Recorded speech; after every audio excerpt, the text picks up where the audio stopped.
Hello guys, പത്രമാറ്റിൻ്റെ പുതിയ episode റിവ്യൂയിലേക്ക് സ്വാഗതം. ലാപ്ടോപ്പിൽ എന്തോ വർക്ക് ചെയ്തുകൊണ്ടിരുന്ന ആഫിയുടെ അടുത്തേക്ക് ജലജ വരുന്നുണ്ട്. എന്നിട്ട് ജലജ പറയും, എടാ മോനെ, നമ്മൾ രക്ഷപ്പെട്ടു. ഇന്ന് എന്നെയും അനാമികയുടെ അമ്മയും അച്ഛനെയും അനാമികയെ എല്ലാം ഇന്നിവിടെ ഇട്ട് ഓടിച്ചില്ലേ അവക്കുള്ള പണി അവർ കൊടുക്കാമെന്ന് പറയുന്നത് കേട്ടെന്ന് പറയും. ആരുടെ കാര്യം അമ്മ ഈ പറയുന്നത് ചോദിക്കും. എടാ നവ്യ, അവളല്ലേ ഞങ്ങളെ ഇന്ന് ഇത്രയും കഷ്ടപ്പെടുത്തിയത്. അതുകൊണ്ട് അവളുടെ വയറ്റിൽ കുഞ്ഞിനെ കളയുന്ന കാര്യം അവർ ഡിസ്കസ് ചെയ്തത്. അതുകൊണ്ട് നമ്മളായിട്ട് ഇനി ഒന്നും ചിന്തിക്കണ്ട, ഒന്നും ചെയ്യുകയും വേണ്ട, അവർ തന്നെ ചെയ്തോളും. ആ അനാമിക എന്ന് പറഞ്ഞാൽ അവൾ ഭയങ്കര സാധനമാണ്. അവൾക്ക് ദേഷ്യം വന്നു കഴിഞ്ഞാൽ പിന്നെ സ്വന്തമായിട്ട് പോലും കൺട്രോൾ ചെയ്യാൻ അവളെ കൊണ്ട് പറ്റത്തില്ല. അവൾ ഇവിടെ നശിപ്പിക്കും. നമുക്കൊന്ന് കളി കണ്ടുകൊണ്ടങ്ങ് ഇരുന്നാൽ മാത്രം മതിയെന്ന് പറയും. അതുകൊണ്ട് നമുക്കിന്നൊന്ന് കളി മാറ്റി പിടിക്കണം. നീ നിൻ്റെ ഭാര്യയെ അങ്ങ് സ്നേഹിക്കണം. അവളുടെ എല്ലാ ആഗ്രഹങ്ങളും സാധിച്ചു കൊടുക്കണം. അവളെയും കൊണ്ട് പുറത്തൊക്കെ കറങ്ങാൻ പോകണം. ഇങ്ങനെ നടക്കുമെങ്കിൽ ഞാൻ അവളെ സ്നേഹിക്കാനായിട്ട് റെഡിയാമേ, എത്ര വേണേലും സ്നേഹിക്കാമെന്ന് പറയും. എന്തായാലും കുഞ്ഞു പോയി കരഞ്ഞു പിഴിഞ്ഞിരിക്കുന്ന അവൾക്കൊരാശ്വാസമായിക്കോട്ടെ ഈ ഒരു സ്നേഹമെന്നും ജലജ പറയുന്നുണ്ട്. അമ്മയ്ക്കറിയാമല്ലോ, ഈ വൃശ്ചികമാസത്തിലെ തണുപ്പിലൊക്കെ രാവിലെ എണീറ്റ് കുളിക്കാനോ അമ്പലത്തിൽ പോകാനോ ഒന്നും എന്നെക്കൊണ്ട് പറ്റത്തില്ല. എന്നിട്ട് പോലും ഞാൻ ഈ മാല ഇട്ടത് ഇവളെൻ്റെ ജീവിതത്തിൽ നിന്ന് ഒഴിഞ്ഞു പോകണേന്ന് പ്രാർത്ഥിച്ചുകൊണ്ടാണ്. മാല ഇട്ടപ്പോഴും ഞാൻ അത് മാത്രമേ പ്രാർത്ഥിച്ചിട്ടുള്ളൂ. അതിനുവേണ്ടി ഞാൻ എന്തും ചെയ്യും. അവളെ സ്നേഹിക്കണമെങ്കിൽ സ്നേഹിക്കും. പിന്നെ ഒരു കാര്യം, ഇതിനി നടക്കാതെ പോകരുതമ്മേ. എന്താണെന്ന് വെച്ചാൽ ഞാൻ ഒരുപാട് അങ്ങ് ആശിച്ചു പോയെന്ന് പറഞ്ഞ് അഭി റൂമിലേക്ക് ചെല്ലും. അപ്പോൾ റൂമിൽ ചെല്ലുമ്പോഴത്തേന് നവ്യ ഇരുന്ന് ഓറഞ്ച് പൊളിക്കുകയാണ്. ഓടിച്ചെന്ന് അഭി പറയുന്നുണ്ട്, അയ്യോ മോളെ, ഞാൻ പൊളിച്ചു തരാം, മോള് കഷ്ടപ്പെടുകയൊന്നും വേണ്ട എന്നൊക്കെ പറയും. അതിനെന്താ, ഞാൻ പൊളിച്ചോളാം എന്ന് നവ്യ പറയും. വേണ്ട വേണ്ട, ഞാൻ പൊളിച്ചു തരാമെന്ന് പറഞ്ഞ് അഭി ഉടനെ പൊളിച്ച് അല്ലി എടുത്ത് അവിടെ വായിലൊക്കെ വെച്ച് കൊടുക്കുന്നുണ്ട്. നവ്യ അത്ഭുതപ്പെട്ട് ഇങ്ങനെ നോക്കിയിരിക്കും. എന്നിട്ട് ചോദിക്കും, എന്തായി പെട്ടെന്ന് ഇങ്ങനെ ഒരു സ്നേഹപ്രകടനമൊക്കെ, നിനക്ക് എന്ത് പറ്റിയെന്ന് ചോദിക്കും. ഓ, ഞാൻ ഇനി മുതൽ ഇങ്ങനെയാണ്, ഞാൻ മാല ഇട്ട് കഴിഞ്ഞപ്പം പുതിയൊരാളായി, ഇനി ഞാൻ നിന്നെ സ്നേഹിക്കാൻ തന്നെയാണ് തീരുമാനിച്ചിരിക്കുന്നത്, നമ്മുടെ കുഞ്ഞിനെ ഓർത്താണ് ഞാൻ ഈ മാല ഇട്ടിരിക്കുന്നത് എന്നൊക്കെ പറയും. ഇനി നിൻ്റെ എല്ലാ ആഗ്രഹങ്ങളും ഞാൻ സാധിച്ചു തരും, നിനക്ക് ആരോഗ്യമുള്ളൊരു കുഞ്ഞുണ്ടാകാൻ വേണ്ടിയാണ് ഞാൻ പ്രാർത്ഥിക്കുന്നതെന്നൊക്കെ പറയുന്നുണ്ട്. എന്താ നിൻ്റെ ഏറ്റവും വലിയ ആഗ്രഹം എന്ന് ചോദിക്കുമ്പോൾ നവ്യ ഉടനെ പറയും, എനിക്ക് 10 പവൻ്റെ ഒരു നെക്ലേസ് വേണമെന്ന്. ഓ, നിനക്ക് ഈ സ്വർണ്ണത്തോടുള്ള ആർത്തി ഇതുവരെ തീർന്നില്ലേ? അതല്ലല്ലോ നിൻ്റെ ഏറ്റവും വലിയ ആഗ്രഹം, അത് ഞാൻ സാധിച്ചു തരാൻ തീരുമാനിച്ചെന്ന് പറയും. എൻ്റെ എല്ലാ ആഗ്രഹങ്ങളും നിനക്കറിയാമല്ലോ എന്ന് പറയും. നിൻ്റെ വലിയ ആഗ്രഹമല്ലായിരുന്നോ നിൻ്റെ വീട്ടിൽ എന്നെയും കൂട്ടി പോകണമെന്ന്? നമുക്ക് നാളെ രാവിലെ അങ്ങ് പോയേക്കാമെന്ന് പറയും. നവ്യയ്ക്ക് ഇത് കേൾക്കുമ്പോൾ ഭയങ്കര സന്തോഷവും അത്ഭുതവും ഒക്കെ ഉണ്ടാകുന്നുണ്ട്.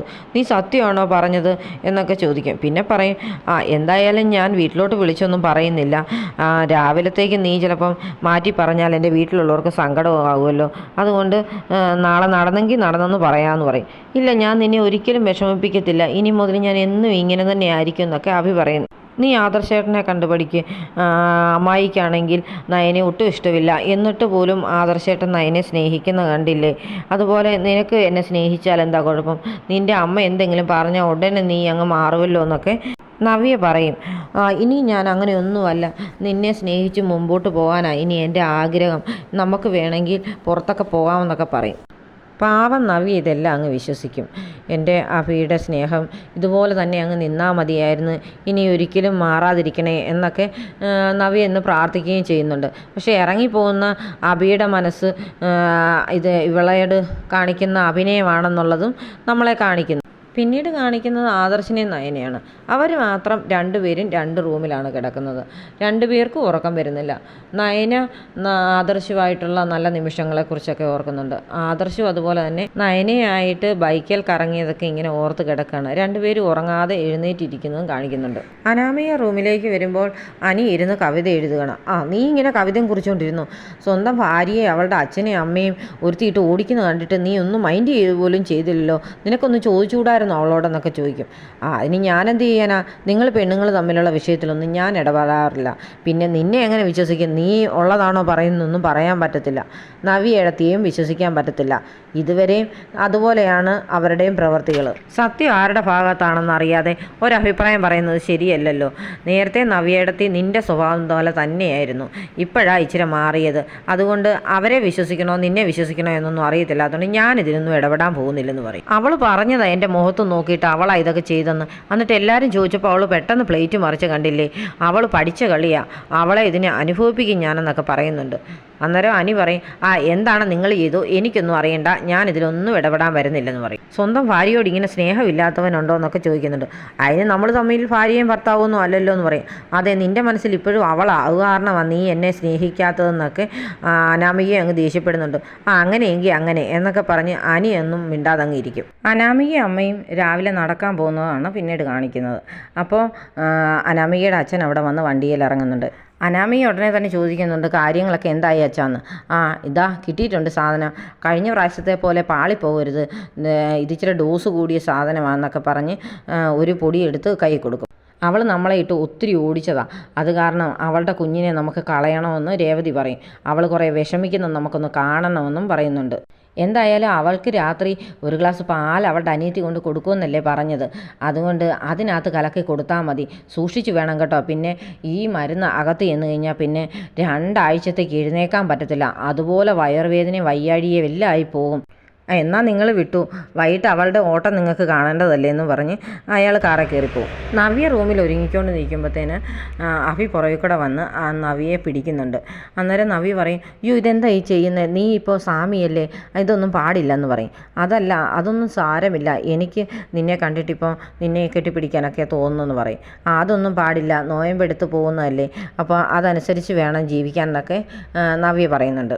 എന്തായാലും ഇന്ന് ഞാൻ നിൻ്റെ ആഗ്രഹം സാധിക്കാനായിട്ട് നിനക്ക് വേണ്ടി ഇന്നത്തെ ദിവസം മാറ്റി വെച്ചിരിക്കുക, നമുക്ക് നിൻ്റെ വീട്ടിൽ പോയി എല്ലാവരെയും കാണാമെന്നൊക്കെ പറയും. അതെൻ്റെ ഏറ്റവും വലിയ ആഗ്രഹമായിരുന്നു, അച്ഛൻ്റെയും അമ്മയുടെയും കൂടെ നീയുമായി പോയിരുന്നു ഒരു നേരത്തെ ഭക്ഷണം കഴിക്കുക എന്നൊക്കെ പറഞ്ഞത്, അത് അവർക്കും വലിയ സന്തോഷമായിരിക്കും എന്നൊക്കെ നവ്യ പറയുന്നുണ്ട്. എന്നാലും ആദർശേട്ടൻ്റെയും നയനയുടെയും ഹണിമൂൺ ട്രിപ്പ് മുടക്കാൻ വേണ്ടി അമ്മായി ഇങ്ങനത്തെ ഈ 41 ദിവസത്തെ വ്രതമൊക്കെ ആദർശേട്ടനെ കൊണ്ട് എടുപ്പിക്കുന്നതുകൊണ്ടല്ലേ നിനക്ക് മാലയിടേണ്ടി വന്നെന്നൊക്കെ നവ്യ പറയും. എനിക്കും നിന്നെയും കൊണ്ട് എവിടെയൊക്കെ പോകണമെന്ന് തോന്നുന്നുണ്ടെന്ന് പറയും.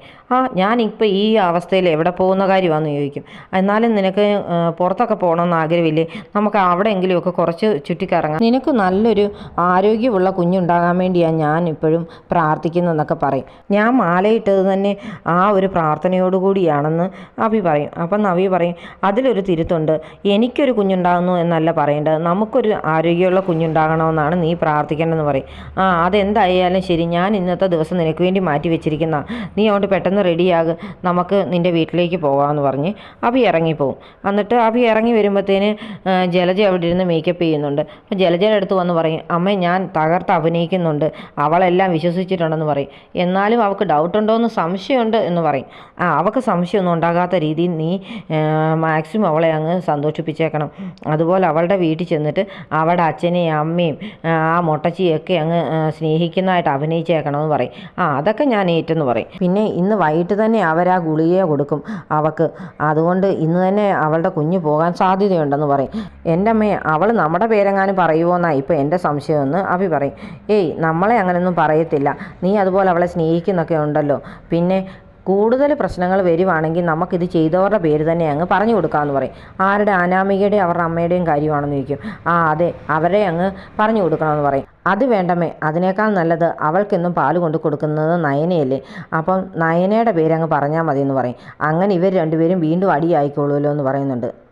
അത് മതി, നമുക്ക് നയനെ തന്നെ ഇതിൽ പ്രതിയാക്കണമെന്ന് പറഞ്ഞ് രണ്ടുപേരും പ്ലാൻ ചെയ്യുന്നു. ജയനും അജയനും ആദർശും അനിയെല്ലാം താഴേക്ക് ഇറങ്ങി വരുമ്പോഴത്തേന് ദേവയാനി ഹാളിലെ ആ സെറ്റിൽ കിടന്ന് ഉറങ്ങുന്നുണ്ട്.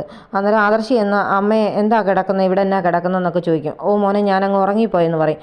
അതെന്താ, അമ്മയ്ക്ക് നല്ല ക്ഷീണമുണ്ടല്ലോ, നമുക്ക് ഹോസ്പിറ്റലിൽ വരെ പോയി ഒരു ചെക്കപ്പൊക്കെ നടത്താമെന്ന് പറയും. അപ്പം ജയനും പറയുന്നുണ്ട്, നിനക്ക് നല്ല ക്ഷീണമുണ്ട്, വാ നമുക്ക് ആശുപത്രി വരെ പോയിട്ട് വരാമെന്ന്. അന്നേരം ദേവയാനി പറയുന്നുണ്ട്, വേണ്ട എനിക്ക് അങ്ങനെയൊന്നുമില്ല, ഇന്നലെ അമ്പലത്തിൽ പോയിട്ട് വന്നതിൻ്റെ ആ ക്ഷീണമൊക്കെയാണെന്ന് പറഞ്ഞ് നിൽക്കും. അപ്പം നയനെ അങ്ങോട്ട് വന്നിട്ട് പറയും, അത് ശരിയാ, രാവിലെ ഒന്നും കഴിച്ചുമില്ല, ചായ കൊടുത്തത് കുടിച്ചുമില്ലെന്ന് പറയും. അപ്പം ദേവയാനി പറയും, അത് രാവിലെ നിൻ്റെ കയ്യിൽ നിന്ന് ഒരു ചായ മേടിച്ച് കുടിക്കണമെന്ന് തോന്നിയില്ല, അതുകൊണ്ടാന്ന് പറയുന്നുണ്ട്. അത് കേൾക്കുമ്പോൾ നയനയ്ക്ക് അങ്ങ് സങ്കടമാകും. വല്യമ്മ എന്തിനാ എല്ലാ കാര്യത്തിനും ഇങ്ങനെ വാശി പിടിക്കുന്നതെന്ന് അനിയും ചോദിക്കുന്നുണ്ട്. അന്നേരം എന്തായാലും നമുക്ക് ആശുപത്രി വരെ പോകാമെന്ന് ജയൻ പറയും. എൻ്റെ ശരീരത്തിനല്ല കുഴപ്പം, എൻ്റെ മനസ്സിനാണ് തളർച്ചയെല്ലാം ഉണ്ടായിരിക്കുന്നതെന്ന് ദേവയാനി പറയുമ്പോഴത്തേന് ആദർശ് നയനെ ഒന്ന് നോക്കും. രണ്ടുപേരും സങ്കടത്തോടെ നോക്കി നിൽക്കുന്ന കാണിച്ചിട്ടാണ് ഇന്നത്തെ എപ്പിസോഡ് അവസാനിക്കുന്നത്.